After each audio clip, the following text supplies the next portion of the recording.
Forget what you think you know about ancient stories. The Gospel of Mark isn't some slow, dusty account. It's the first, fastest, and rawest story of Jesus' life, written like a dispatch from the front lines. It hurtles forward with a single word: immediately. But all this breathless action drives toward one central, stunning mystery. How can a suffering, crucified man be the powerful King and Son of God? In this video, we'll break down the entire book to see how Mark solves this puzzle and what his explosive message about a suffering king means for us today. Before we dive in, we need to get some context on what we're actually reading. The majority of scholars agree that the Gospel of Mark was the very first gospel written, probably around 65, 70 AD. This makes it the primary source that both Matthew and Luke used to write their own accounts. Think about that for a second. This isn't just another version of the story, it's the blueprint, the original narrative that shaped everything that came after. So, who wrote it? The earliest church traditions point to a man named John Mark. He wasn't one of the 12 apostles, but he was a close companion and interpreter for the apostle Peter. This gives the gospel a unique flavor. Many see it as a collection of Peter's eyewitness testimony, shaped and structured by Mark. It's a story told with the raw energy of someone who was there, watching it all unfold. Mark's audience is also a huge clue. He was likely writing to non-Jewish or Gentile Christians in Rome who were facing intense persecution. This context is critical. These were people who needed to know that their suffering wasn't pointless and that their king, Jesus, understood their pain because he walked that same path. This is why Mark doesn't waste time with long Jewish genealogies or complicated legal debates. He gets straight to the point, even translating Aramaic phrases and explaining Jewish customs for his Roman audience. And his style? It's unmistakable. The narrative moves at a breakneck pace, driven by that key word, immediately. In the original Greek, the word is euthys, and Mark uses it over 40 times. Jesus immediately calls the disciples, who immediately leave their nets. He immediately heals a leper, who is immediately cleansed. It's a literary trick that creates this feeling of relentless, forward momentum. Mark is showing his Roman audience, people who valued power and action, that Jesus is a man of decisive authority. When he speaks, things happen instantly. This isn't a story to be casually considered. It's an urgent proclamation that demands a response. This fast-paced, action-packed style serves a specific goal. Mark isn't just trying to tell us what Jesus taught, he's showing us who Jesus is by what he does. And what he does, right from the start, is world-altering. Mark doesn't bury the lead. The very first verse is a bold, thunderous declaration, the beginning of the good news about Jesus the Messiah, the Son of God. That's the thesis for the whole book. Everything that follows is meant to prove this single claim. What's fascinating is that this is the only time Mark gives his own opinion.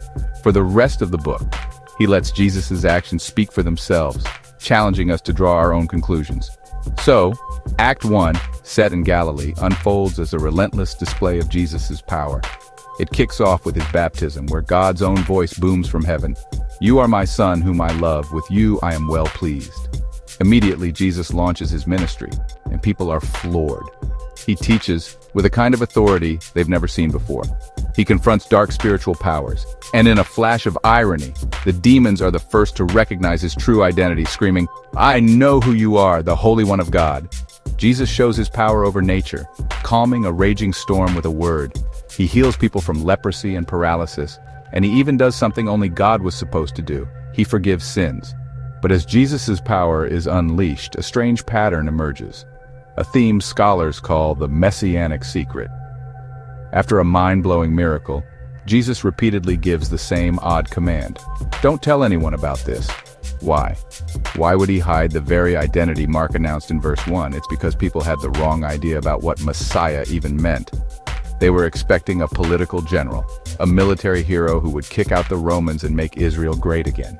Jesus' mission was infinitely bigger. He wasn't here to overthrow a Roman legion. He came to defeat the ultimate powers of sin and death. If he had announced his identity too early, it would have been catastrophically misunderstood. He had to redefine what Messiah meant before he could fully claim the title. This combo of raw power and commanded secrecy creates massive tension. The crowds are amazed, the disciples are confused, and the religious leaders feel threatened. The more power Jesus shows, the more they see him as a rival, setting the stage for a collision course that will change history. The entire gospel pivots on one conversation in chapter 8. After all the miracles and cryptic teachings, Jesus pulls his disciples aside and asks them a point-blank question. Who do you say I am? Peter, speaking for the group, finally gets it right. You are the Messiah. It's the breakthrough moment. But just when they think they figured it out, Jesus completely flips the script. This is the great twist in Mark's story. For the first time, he tells them that the Son of Man must suffer, be rejected, be killed, and then, after 3 days, rise again. The disciples are horrified. Peter, who just made the big confession, pulls Jesus aside and actually starts to rebuke him. This wasn't the plan. They left everything to follow a king, and now he's talking about suffering and dying. Their minds were filled with images of thrones, not tombs. Jesus' response to Peter is one of the sharpest in the Gospels. Get behind me, Satan. You do not have in mind the concerns of God, but merely human concerns. This clash, the disciples' dream of a glorious king versus Jesus' reality of a suffering servant, drives the entire second act. 3 different times on the road to Jerusalem, Jesus predicts his suffering, death, and resurrection, and each time the disciples prove just how little they get it. They argue about who's the greatest, they ask for the best seats in his kingdom. They're still stuck on earthly power. So Jesus patiently teaches them that his kingdom has a totally different value system. He tells them, whoever wants to be my disciple must deny themselves and take up their cross and follow me. True greatness isn't about being served, but about serving. He spells it out in what might be the key verse of the entire book, Mark 10:45. For even the Son of Man did not come to be served, but to serve, and to give his life a ransom for many. Mark brilliantly uses a physical healing to show the disciples' spiritual blindness. Right before Peter's confession, Jesus heals a blind man, but it happens in 2 stages. At first, the man sees people looking like trees walking around. Only after a second touch does he see clearly. It's a perfect metaphor for the disciples. They have partial sight. They see Jesus as the Messiah, but they're blind to the fact that his path to glory goes straight through a cross. We're about to hit the final act in Jerusalem, where this whole conflict boils over. If you're finding this breakdown helpful, hit that subscribe button. We drop videos like this every week, and let me know in the comments what's the most challenging part of Mark's Gospel for you. The final act opens with Jesus arriving in Jerusalem. He rides in on a donkey as crowds shout, "Hosanna!" It looks like a king's coronation, but it's a deeply ironic one. He's not the warrior on a war horse they wanted. He's a humble king of peace. And his first big move isn't marching on the Roman fortress. It's walking into the temple and flipping the tables of the money changers, confronting religious corruption at its very heart. This is a declaration of war, not against Rome, but against the hypocrisy poisoning Israel's worship. The week escalates. Jesus schools the religious leaders in public debates, exposing their hypocrisy and sealing their decision to get rid of him. Then, at the Last Supper, he takes the ancient Passover meal, a celebration of freedom from slavery, and redefines it around himself. The bread is his body, to be broken. The wine is his blood, to be poured out for a new covenant, a new way for people to connect with God. From there, the story moves grimly to his arrest, a sham trial, and his crucifixion. And it's here, in this moment of what looks like total defeat, that Mark delivers his masterstroke. Jesus is mocked as King of the Jews, dressed in a purple robe with a crown of thorns. They're joking, but Mark is showing us that, in an ironic way, they're telling the truth. This is his coronation. The cross is his throne. It's here he wins his greatest victory, not with force, but with sacrificial love. The climax of the whole book happens at the moment of his death. The massive temple curtain, the one separating the holiest part of the sanctuary from the people, is torn in 2 from top to bottom. It's a powerful symbol. The barrier between God and humanity is gone. And in that same instant, a Roman centurion, a pagan soldier overseeing the execution, looks at the cross and makes the confession none of the disciples could. Truly, this man was the Son of God. The paradox is finally resolved. A Gentile at the foot of the cross is the first human to finally see Jesus for who he truly is. It's only by looking at the crucified king that anyone can finally understand. But the story isn't over. 3 days later, some women who followed Jesus go to his tomb. They find the stone rolled away and the tomb empty. A figure in white tells them not to be afraid. Jesus is risen, and he'll meet them in Galilee.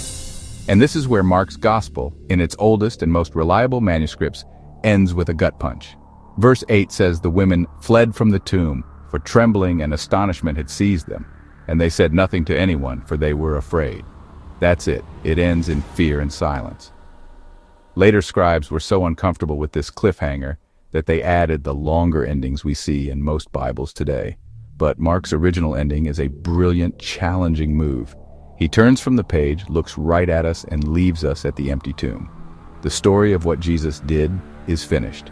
The good news has been announced. The question hanging in the air is, what will you do about it? Will you run away in silent fear, or will you believe and become part of the story?